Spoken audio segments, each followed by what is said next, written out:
งใจจะยิ่งใดงามน้ำใจน้องบ่มีเหมือนปรารถนา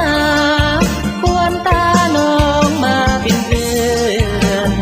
ร่วมชีวิตคนดีที่อายหมายปองอยากฝากความรักกับเสียงเพลงอายจะบรรเลงเป็นเพลงหาจากดวงใจแม้น้องได้ยินข้างใดจงได้เข้าใจเสียทีกราบสัวชีวิตอายหักน้องนี้นาเดียว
กับเสียงเพล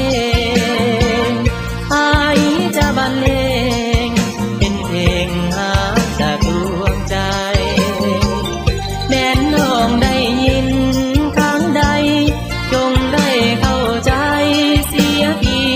ตราบเสื่อทีอายหักน้อง